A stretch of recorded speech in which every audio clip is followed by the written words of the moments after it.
TV channel নহয়, এইবাৰ জ্যেষ্ঠ সাংবাদিকে দিলে সমীক্ষা। NDA নহয়, ইণ্ডিয়া মৰ্চাইহে গঠন কৰিব চৰকাৰ। 230খন আসনতে সীমাবদ্ধ থাকিব বিজেপি।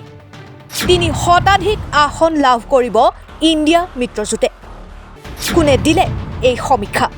চাওক আমাৰ এই বিশেষ প্ৰতিবেদন। দেশৰ বিখ্যাত টিভি চেনেলবোৰে প্ৰকাশ কৰা আগতীয়া নিৰ্বাচনী ফলাফলক নাকচ কৰিছে দেশৰ কেইবাগৰাকীও জ্যেষ্ঠ সাংবাদিকে।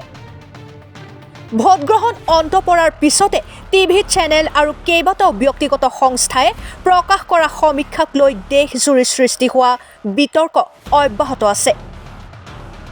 প্ৰধানমন্ত্ৰী মোদী আৰু বিজেপি দলক সন্তুষ্ট কৰিবলৈ দেশৰ টিভি চেনেলসমূহে ইচ্ছাকৃতভাৱে NDAৰ পক্ষত সৰ্বাধিক আসন পৰিব বুলি প্ৰচাৰ চলোৱা বুলি অভিযোগ উত্থাপিত হৈছে। বিগত সময়ছোৱাত বিজেপি আৰু মোদীৰ মুখপাত্ৰৰ ভূমিকা লোৱা এই সংবাদ গোষ্ঠীসমূহে প্ৰকৃত তথ্য গাপ দিয়া বুলিও অভিযোগ কৰিছে অশোক বাংখাৰে, KB মালিক, প্ৰেম কুমাৰৰ আদিৰ দৰে কেইবাগৰাকীও জ্যেষ্ঠ তথা আগশাৰীৰ সাংবাদিকে। এনে একাংশ সাংবাদিক আৰু ৰাজনৈতিক বিশ্লেষকৰ মতে টিভি চেনেলসমূহত প্ৰকাশ পোৱা সমীক্ষা সম্পূৰ্ণ শুদ্ধ আৰু বাস্তৱসন্মত নহয়। এইসকল সাংবাদিকৰ দাবী বিজেপিয়ে কোনো পধ্যেই 220 বা 230খনতকৈ অধিক আসন লাভ নকৰে।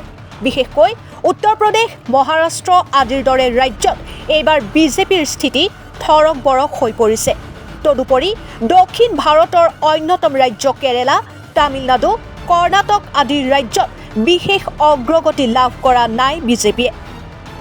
পূৰ্বতে 100% আসন লাভ কৰা ৰাজস্থান, দিল্লী আদিতো বিজেপিৰ অৱস্থা শোচনীয়। তেনেস্থলত বিজেপিয়ে 3 শতাধিক আসন লাভ কৰিব কেনেকৈ? প্ৰথমে শুনক জ্যেষ্ঠ সাংবাদিক অশোক বাংখাৰে এটা চেনেলত দিয়া এই মন্তব্য। प्रज्ञा जी, पहले चरण से लेके आखिरी चरण तक हम जिस हिसाब से चल रहे हैं, और ये आंकड़े में पहले भी बोल चुका हूँ, मेरे हिसाब से बीजेपी का अपना खुद का जो टोटल सीट्स रहेगी ये 230 से 235 के बीच में रहेगी, ऐसा मेरा आकलन। और उसके बाद एनडीए गठबंधन जो है, अभी इनके पास कोई एनडीए गठबंधन एक जनता दल यूनाइटेड है, नीतीश कुमार, वो आज दिल्ली आ रहे हैं। कुछ कांग्रेस के नेताओं को मिलने की बात हो रही है, पता नहीं फिर पलटी मारेंगे नहीं मारेंगे। और दूसरा एक इनके पास सॉलिड ब्लॉक है, वो है आंध्र प्रदेश से टीडीपी का इतिहास रहा है, जिसके साथ चुनाव लड़ता है वो उसके साथ अक्सर नहीं रहता। तो वो देखना है कि टीडीपी कितना लाएगा, क्योंकि आंध्र प्रदेश का भी एक लिमिटेड है उनका। बाकी जगह पे जो इनके पास एकनाथ शिंदे की 13 सीटें थी, उसमें से एकनाथ शिंदे 2 सीटें भी कंट्रीब्यूट कर पाएंगे कि नहीं कर पाएंगे, या वो गठबंधन में रह भी कि 4 तारीख के बाद ये पता नहीं। बाकी एक दो सीटें वाले लोग हैं और कई ऐसे दल हैं कि जिनके सीट्स नहीं। तो मेरे हिसाब से बीजेपी का अपना 230 से 235 के बीच में ऑस्किलेट होना चाहिए। এইবাৰ শুনক আন এগৰাকী জ্যেষ্ঠ ৰাজনৈতিক বিশ্লেষক তথা সাংবাদিক KB মালিকৰ মন্তব্য। দেশৰ নিৰ্বাচনী ৰাজনীতিৰ খবৰ বিচাৰি ফুৰা এইগৰাকী জ্যেষ্ঠ সাংবাদিকৰ মতেও বিজেপিয়ে কোনো পধ্যেই লাভ নকৰে নিৰংকুশ সংখ্যাগৰিষ্ঠতা। मानना ये है कि जहां 60-70 सीटें अशोक जी घटा रहे हैं, मैं कल भी प्रज्ञा आपको बोला था कि मेरा मानना यह है कि 200 के आसपास रहने की उम्मीद है। और मैंने आपको कहा भी था कि जिन सूत्रों से हमारी बात हुई है और जिस प्रकार से गुप्तचर विभाग के लोगों ने भी रिपोर्ट दी है, उन्होंने 190 बताया है।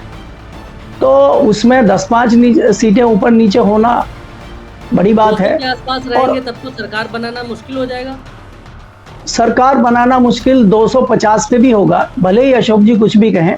ये इस तरह के लोग हैं, जितना ज्यादा अपने आप को दिखा रहे हैं कि हम बहुत ताकतवर हैं और हम बहुत बड़े ये हैं, सबसे पहले इसी तरह के लोग मैदान छोड़ के भाग। টিভি চেনেলবোৰে প্ৰকাশ কৰা সমীক্ষা নাকচ কৰি দেশত এইবাৰ বিৰোধী মিত্ৰজোঁটৰ চৰকাৰ গঠন হ'ব বুলি দাবী কৰিছে আন এগৰাকী জ্যেষ্ঠ সাংবাদিক প্ৰেম কুমাৰেও।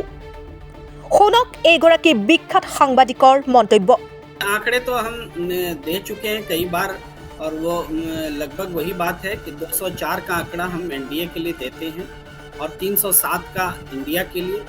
मगर इस आंकड़े के अपने आधार भी हैं, और वो आधार लगभग जो अशोक जी कह रहे थे वही है। लेकिन हम थोड़ा, जैसे महाराष्ट्र में वो बहुत उदार भाव से देख रहे हैं, हमने उदारता नहीं बरती है।